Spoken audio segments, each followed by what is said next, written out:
वो चूंकि ट्रस्ट ने उनको दलित हैं और पिछड़ी इसलिए उनको नहीं बुलाया गया था, लेकिन ट्रस्ट ने खंडन कर दिया कि राहुल गांधी झूठ बोलते हैं और ऐसी चीजें जो भ्रामक चीजें होती हैं वो बांटने का काम करते हैं। 500 वर्षों के लंबे इंतजार के बाद, 100 साल से ज्यादा कोर्ट मुकदमों के बाद राम जन्मभूमि में रामलला की भव्य राम मंदिर का निर्माण हुआ है। प्राण प्रतिष्ठा समारोह में देश और दुनिया भर के लोग आए और उसके बाद भी लाखों लोगों का आना जाना रहा। आज मेरा भी सौभाग्य है प्रभु राम के चरणों में शीश झुकाकर उनका आशीर्वाद भी मिला है। तो वहीं पर मैं उन लोगों से भी निवेदन करना चाहता हूं जो राजनीति कर रहे हैं और ओछी राजनीति कर रहे हैं।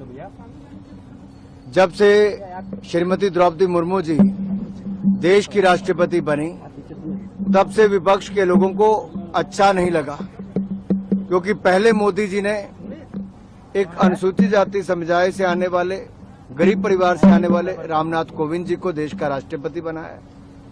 फिर उसके बाद श्रीमती द्रौपदी मुर्मू जी ट्राइबल क्षेत्र से आने वाली अनुसूचित जनजाति वर्ग की महिला, अपने काबिलियत के आधार पे वो भी यहाँ पे पहुंची।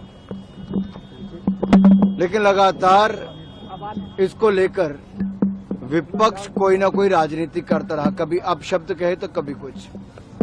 जब से चुनाव शुरू हुए तब से भय और भ्रम फैलाने का काम उन्होंने किया है और इस पे स्पष्ट तौर पे पता चलता है कि जब न्याय के अधिकारियों ने बोल दिया कि इनविटेशन निमंत्रण गया था पूर्व राष्ट्रपति जी को भी और वर्तमान राष्ट्रपति जी को भी, तो दूध का दूध पानी का पानी होता है।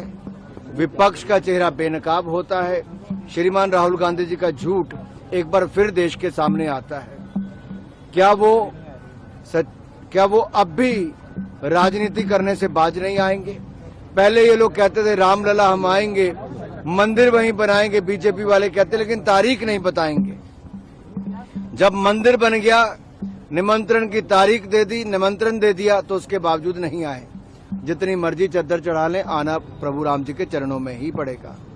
अमेठी में पहले रॉबर्ट वाड्रा का पोस्टर लगता है, उसके बाद लगता है कि राहुल गांधी लड़ेंगे। अब तक ये तय नहीं हो पाया कि अमेठी में रायबरेली में कौन लड़ेगा आखिर। कंफ्यूज्ड और करप्ट पार्टी, उसकी यही हालत होती है। वो भ्रष्टाचार के चलते कभी अपना चोला बदलते हैं, कभी यूपीए से बदलकर इंडी गठबंधन करते हैं, कभी एक उम्मीदवार से पलट के दूसरे पर जाते हैं। ये कंफ्यूजन की स्थिति है करप्ट पार्टी की रहने वाली। यार तुम लोग कितनी देर से खिचड़ी पका रहे हो सारे? भाई साहब एक मिनट रुकना जरा, मैं ऐसे फिर बाइट नहीं करूंगा जी, आप लोग रुक। जो है कोई और बात नहीं किया।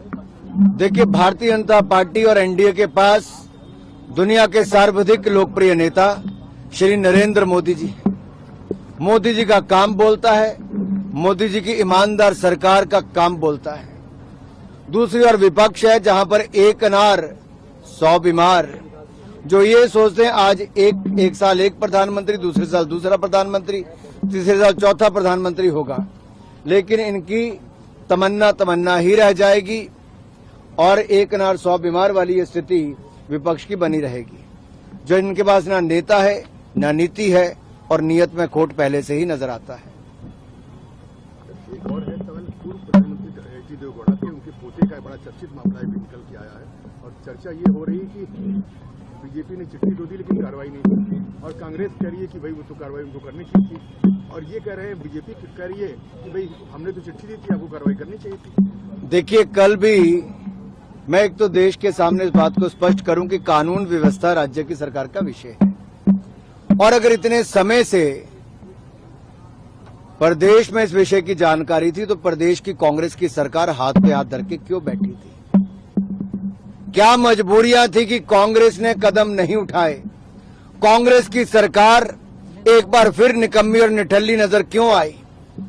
क्यों सबूत होने के बावजूद अगर उनको लगता है तो कदम क्यों नहीं उठाए गए? कैसे उनको विदेश जाने दिया? ये अपने आप में सवाल खड़ा करता है कि आखिरकार कांग्रेस की कौन सी मजबूरी थी कि कदम नहीं उठाए गए। हमने पहले दिन से कहा नारी की अस्मिता हमारे लिए बहुत जरूरी है। हमने नारी शक्ति वंदन बिल भी लाए, उनके लिए 33% आरक्षण भी लेकर आए। देश भर में हमने 4 करोड़ पक्के मकान, 12 करोड़ शौचालय, 13 करोड़ घरों को नल से जल, 10 करोड़ बहनों को रसोई गैस का सिलेंडर उज्ज्वला योजना में, तो वहीं पर मुफ्त में अनाज देने का काम किया। 2 लाख रुपए पर 7.5% ब्याज देने से लेकर अनेकों योजनाएं हमने नारी शक्ति के लिए ले आए। सुकन्या समृद्धि योजना से लेकर बाकी मातृशक्ति वंदना योजना, ये सब मोदी सरकार की मातृशक्ति के लिए, महिलाओं के लिए योजनाएं हैं। और हम पहले दिन से कहते हैं, महिलाओं के प्रति अगर कोई भी अत्याचार करता है, दुराचार करता है, उसके खिलाफ कड़ी से कड़ी कार्रवाई करो, चाहे किसी भी परिवार का हो, किसी भी राजनीतिक दल का हो, उसको बख्शना नहीं चाहिए। और कांग्रेस की सरकार इसमें फेल हुई कि राज्य में सरकार होने के बावजूद, मैं पूछना चाहता हूं राहुल जी से और खड़गे जी से, जो कांग्रेस के अध्यक्ष हैं और कर्नाटक के राज्य से ही आते हैं, वहां उनकी अपनी कांग्रेस की सरकार है, क्यों नहीं कदम उठाया गया गिरफ्तारी करने के लिए? सर, राहुल गांधी जो है वो रामलला के दर्शन करने आने वाले हैं, इस तरीके की सूचनाएं आ रही हैं। देखिए, मैं यही कहूंगा, जो लोग राम जी के अस्तित्व पर प्रश्न चिन्ह उठाते रहे, राम सेतु पर प्रश्न चिन्ह उठाते रहे, अपनी पार्टी के वकील रामलला को मुकदमा हराने के लिए खड़े करवाते रहे, जिनका लगातार प्रयास रहा कि राम मंदिर ना बने, वो राम मंदिर की प्राण प्रतिष्ठा पे भी नजर नहीं आए, उसके बाद भी नजर नहीं आए। ऐसे नेताओं से मैं ही कहूंगा, जितनी मर्जी चादरें चढ़ा लो, आना राम जी के चरण में ही पड़ेगा। आज आपने रामलला जी से क्या मांगा? देश में एक भारत श्रेष्ठ भारत, जो मोदी जी की कल्पना है, हम उसको बढ़ाते रहें। भारत को आगे बढ़ाने के लिए हम सब लोग अपनी तरफ से प्रयास करेंगे और श्री राम जी के आशीर्वाद से विकसित भारत का निर्माण करेंगे। जो राम जी को लाए हैं, जनता उनको लाएगी।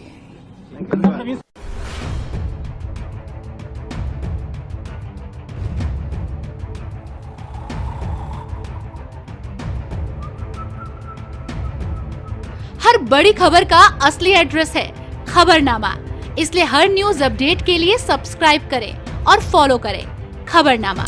और इस वीडियो के लाइक बटन को प्रेस कर इस वीडियो पर कमेंट के जरिए अपनी राय देना ना भूलें।